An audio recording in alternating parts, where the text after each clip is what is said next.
Hi friends, എല്ലാവർക്കും enjoy life മീഡിയയുടെ പുതിയൊരു വീഡിയോയിലേക്ക് സ്വാഗതം. ഇന്ന് നമ്മൾ മലായ് മഷ്റൂമാണ് ചെയ്യുന്നത്. അപ്പോൾ അതിന് വേണ്ടിയിട്ട് ഞാൻ കുറച്ച് മഷ്റൂം എടുത്ത് വെച്ചിട്ടുണ്ട്. ഇത് കഴുകി ചെറിയ കഷ്ണങ്ങളാക്കി ഞാൻ മുറിച്ച് വെച്ചിട്ടുള്ളതാണ്. അപ്പം നമ്മുടെ മലായ് മഷ്റൂം തയ്യാറാക്കാനായിട്ട് ഏറ്റവും പ്രധാനപ്പെട്ട സാധനങ്ങളെന്ന് പറഞ്ഞാൽ അത് നമുക്ക് മഷ്റൂം വേണം, പിന്നെ നമുക്ക് പാല് വേണം, പിന്നെ ഇത് കാഷ്യൂനട്ടാണ്. ഞാൻ വെള്ളത്തിൽ കുറച്ച് കുതിർത്ത് വെച്ചേക്കുവാണ്, അപ്പം നമുക്ക് പെട്ടെന്ന് അരഞ്ഞു കിട്ടും. പിന്നെ നമുക്ക് വേണ്ടത് ഇതൊരു 3 തക്കാളി മിക്സിയിലിട്ടൊന്ന് അരച്ചെടുത്തതാണ്, വെള്ളമൊന്നും ചേർക്കാതെ. പിന്നെ ഇത് ഫ്രഷ് ക്രീം. ഇത്രയാണ് പ്രധാനമായിട്ട് വേണ്ടത്. പിന്നെ കുറച്ച് സാധനങ്ങളുണ്ടാകും, ഞാൻ വഴിയെ പറയാം. ഇതിനകത്ത് നമ്മൾ സവാള ഒന്നും ചേർക്കുന്നില്ല കേട്ടോ. സവാളയോ ഒന്നും ചേർക്കാതെയാണ് നമ്മൾ ചെയ്യുന്നത്. അപ്പോൾ ആദ്യം നമുക്ക് ഈ മഷ്റൂം ഒന്ന് വേവിച്ചെടുക്കണം. ഈ മഷ്റൂം കുറച്ച് ഉപ്പിട്ട് നമ്മൾ നന്നായിട്ടൊന്ന് വേവിച്ചെടുക്കാം. ഒരു 10 മിനിറ്റ് ഒന്ന് മൂടി വെച്ചിട്ട് ഒന്ന് വേവിച്ചെടുത്താൽ മതിയാവും. അതിനുശേഷം നമുക്ക് ബാക്കി എന്താണ് ചെയ്യേണ്ടതെന്ന് നോക്കാം. മഷ്റൂം നമ്മൾ ഉപ്പിട്ട് നന്നായിട്ട് വേവിച്ച് വെച്ചിട്ടുണ്ട്. ഇനി ഇതങ്ങോട്ട് മാറ്റി വെക്കാം. ഇനി നമ്മൾ ചെയ്യേണ്ടത് ഒരു മിക്സിയുടെ ജാർ എടുത്തിട്ട് അതിലേക്ക് ഞാനൊരു 2 ടീസ്പൂൺ കസ്കസ് ഇട്ടിട്ടുണ്ട്. എന്നല്ലെങ്കിൽ നമ്മുടെ പോപ്പി സീഡ് എന്ന് പറയുന്ന വെളുത്ത കസ്കസാണ് ഇട്ടിട്ടുള്ളത്. അതിൻ്റെ കൂടെ ഒരു 2 പച്ചമുളകും ഒരു ചെറിയ കഷ്ണം ഇഞ്ചിയും കൂടെ ഇട്ടിട്ടുണ്ട്. പിന്നെ നമ്മൾ നേരത്തെ കുതിർത്ത് വെച്ചിട്ടുള്ള അണ്ടിപ്പരിപ്പില്ലേ, അതിനും കൂടെ ഇതിനകത്ത് ചേർത്ത് കൊടുക്കാം. വെള്ളമൊന്നും ഒഴിക്കണ്ട, ആ കാഷ്യൂനട്ട് മാത്രം ചേർത്ത് കൊടുത്താൽ മതി. പിന്നെ അതിലേക്ക് ഏകദേശം ഒരു 2 ടീസ്പൂൺ പാലൊഴിച്ച് കൊടുക്കാം നമുക്ക്. ഇത്രയും ചേർത്ത് നമുക്ക് നന്നായിട്ടൊന്ന് അരച്ചെടുക്കാം. അപ്പോൾ നമ്മുടെ മലായി മഷ്റൂം തയ്യാറാക്കാനായിട്ട് ഞാനൊരു പാൻ വെച്ചിട്ടുണ്ട്. നമുക്ക് ആദ്യം അതിലേക്ക് കുറച്ച് എണ്ണ ഒഴിച്ച് കൊടുക്കാം. ഏത് റിഫൈൻഡ് ഓയിൽ വേണമെങ്കിലും ഒഴിക്കാം കേട്ടോ. ഇതൊക്കെ ഒരു നോർത്ത് ഇന്ത്യൻ ഡിഷല്ലേ, അപ്പം നമ്മുടെ വെളിച്ചെണ്ണയെക്കാളും നല്ലത് മറ്റുള്ള ഓയിൽസാണ്. സൺഫ്ലവർ ഓയിലോ മസ്റ്റർഡ് ഓയിലോ ഏതായാലും കുഴപ്പമില്ല. അതിൻ്റെ കൂടെ തന്നെ ഞാൻ ഒരു പീസ് ബട്ടറും കൂടി ചേർക്കുന്നുണ്ട്. ഇത് അൺസോൾട്ടഡ് ബട്ടറാണ്, അതും കൂടി ഇട്ട് കൊടുക്കാം.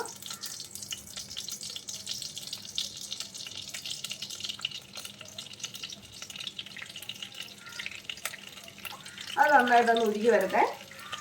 ഇതാണ് നമ്മൾ ഇപ്പം അരച്ചെടുത്തുകൊണ്ട് വന്ന സാധനം. നമ്മുടെ അണ്ടിപ്പരിപ്പും പോപ്പി സീഡും പച്ചമുളകും ഇഞ്ചിയും പിന്നെ കുറച്ച് പാലും കൂടെ ചേർത്ത് അരച്ചെടുത്തുകൊണ്ട് വന്നതാണ്. ഇത് നമുക്ക് അങ്ങോട്ട് മാറ്റി വെച്ച്. അപ്പോൾ ബട്ടറൊക്കെ നന്നായിട്ട് ഉരുകി കഴിഞ്ഞാൽ നമുക്കൊരു 3 വറ്റൽമുളക് ഇട്ട് കൊടുക്കാം. അതിൻ്റെ കൂടെ തന്നെ നമ്മുടെ സ്പൈസസ്, ഏലയ്ക്ക, കുറച്ച് ഗ്രാമ്പു, കുറച്ച് കറുകപ്പട്ട, ചെറിയ സാധനങ്ങൾ കൂടി നമുക്കൊന്ന് ഇട്ട് കൊടുക്കാം. ഇനി അതിലേക്ക് നമ്മൾ അരച്ച് വെച്ചിട്ടുള്ള തക്കാളി ചേർത്ത് കൊടുക്കാം.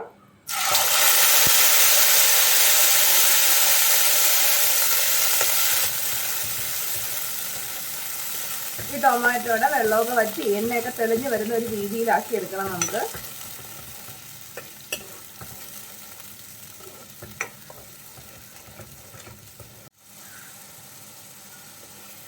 അപ്പോൾ തക്കാളിയൊക്കെ എണ്ണയൊക്കെ തെളിഞ്ഞ് വരുന്നുണ്ട്. ഇതൊരു പ്രത്യേകം ശ്രദ്ധിക്കണം കേട്ടോ. നമ്മൾ എപ്പോഴായാലും ഏത് കറിക്കായാലും തക്കാളി നമ്മൾ അരച്ച് ചേർക്കുകയാണെങ്കിൽ അതിൻ്റെ പച്ച മണമൊക്കെ മാറി ഇതേപോലെ എണ്ണ തെളിഞ്ഞ് വരുന്ന രീതി വരെ ആക്കിയെടുക്കണം കേട്ടോ. അല്ലെങ്കിൽ ഉറപ്പാണ് കറി വാളിപ്പോവും, ഒരു ടേസ്റ്റും ഉണ്ടാകത്തില്ല.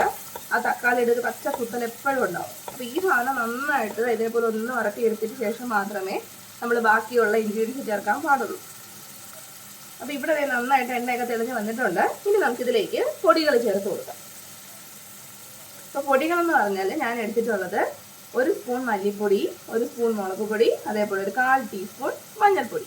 ഇത്രയും നമുക്കിതിലേക്ക് ചേർത്ത് കൊടുക്കാം. ഒന്ന് ഇളക്കി കൊടുക്കാം. ലോ ഫ്ലെയിമിൽ ഇട്ടിട്ട് നമ്മൾ ആ പൊടികളുടെ പച്ചമണമൊക്കെ മാറുന്നത് വരെ 1 മിനിറ്റ് ഒരു നന്നായിട്ട് വഴറ്റി കൊടുക്കാം. അപ്പോൾ നമ്മളെ പൊടികളൊക്കെ നന്നായിട്ട് മൂത്ത് വന്നിട്ടുണ്ട്, എണ്ണയൊക്കെ നന്നായിട്ട് തെളിഞ്ഞിട്ടുണ്ട്. ഇനി നമ്മൾ അരച്ച് വെച്ചിട്ടുള്ള കാഷ്യൂനട്ട് പേസ്റ്റ് ചേർത്ത് കൊടുക്കാം.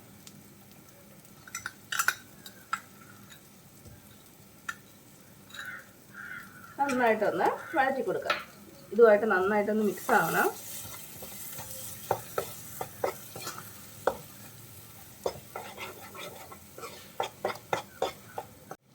ഇനി ഇതിലേക്ക് ഒരല്പം കസൂരി മേത്തി ചേർത്ത് കൊടുക്കാം. കുറച്ച് മതി, നമുക്ക് ബാക്കി പിന്നെ ഇട്ട് കൊടുക്കാം.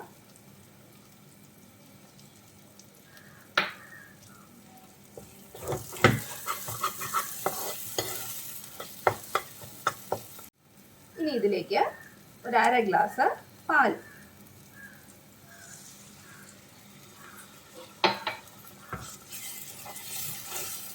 പാലൊഴിച്ചിട്ട് നന്നായിട്ട് മിക്സ് ചെയ്ത് കൊടുക്കണം കേട്ടോ.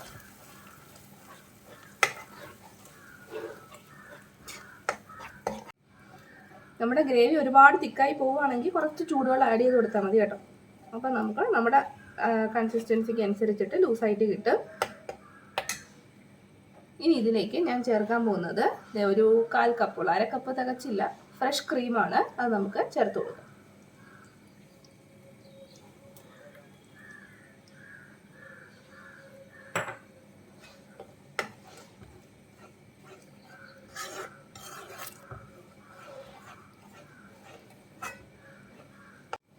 അത് കറി നമ്മുടെ ഗ്രേവി തിളച്ച് വന്ന് തുടങ്ങുമ്പോൾ നമ്മുടെ വേവിച്ച് വെച്ചിട്ടുള്ള മഷ്റൂം ചേർത്ത് കൊടുക്കാം.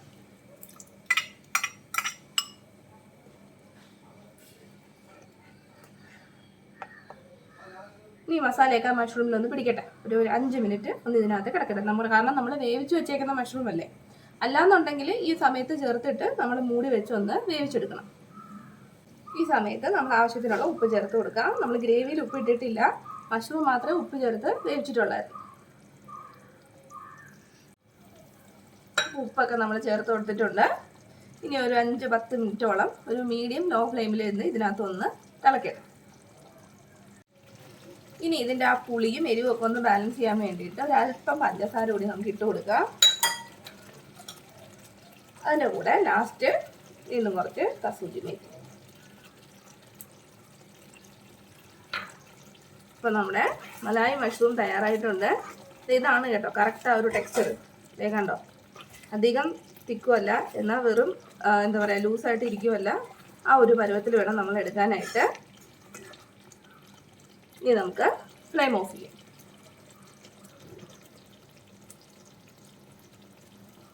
അപ്പോൾ വീഡിയോ എല്ലാവർക്കും ഇഷ്ടപ്പെട്ടെന്ന് വിശ്വസിക്കുന്നു. ഇഷ്ടപ്പെട്ടാൽ തീർച്ചയായിട്ടും നിങ്ങൾ ചാനൽ സബ്സ്ക്രൈബ് ചെയ്യണേ. പുതിയൊരു വീഡിയോയുമായി നമുക്ക് വീണ്ടും കാണാം. അതുവരെ ബൈ ബൈ.